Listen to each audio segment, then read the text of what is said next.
नमस्कार दोस्तों। नवरात्रि के पहले दिन माँ के कौन से रूप की पूजा होती है, आज मैं आपको बताऊंगी।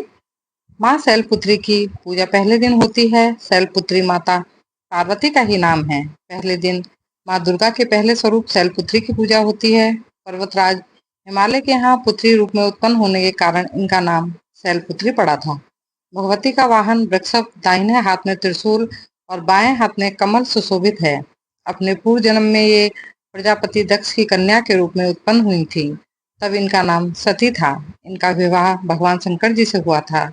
एक बार वह अपने पिता के यज्ञ में गईं तो वहां अपने पति भगवान शंकर के अपमान को सह ना सकी।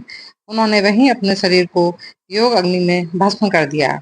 अगले जन्म में शैलराज हिमालय की पुत्री के रूप में जन्म लिया और शैलपुत्री अर्थात पार्वती नाम से विख्यात हुई।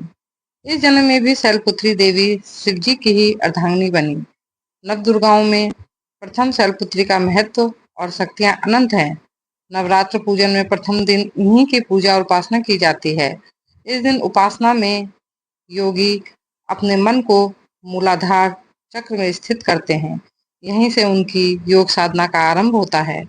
इस स्वरूप का पहले दिन पूजन किया जाता है। किसी एकांत स्थान पर मृत्तिका से वेदी बनाकर उसमें जो जौ गेहूं बोए जाते हैं, उस पर कलश स्थापित किया जाता है।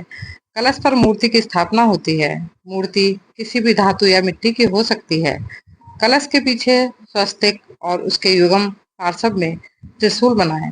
साधकों के लिए विशेष महत्व होता है क्योंकि शैलपुत्री के पूजन करने से मूलाधार चक्र जागृत होता है, जिससे अनेक प्रकार की उपलब्धियां प्राप्त होती हैं। सामान्य लोग माता को पूजा अर्चना, गीत संगीत, नृत्य से प्रसन्न करते हैं, विभिन्न भोग लगाते हैं। याद रखें, माता को घी अत्यंत प्रिय है। पहला दिन शैलपुत्री माता का है। सफेद मिठाई का भोग लगाइएगा और गाय का घी अवश्य माता को चढ़ाइएगा। हो सके तो एक अनार भी अर्पित करें, माता प्रसन्न होंगी। माँ शैलपुत्री की जय। आशा है आपको ये जानकारी पसंद आई होगी। अब मैं आपसे विदा लेती हूँ। मुझे आज्ञा दीजिए, फिर मिलेंगे। जय माता दी।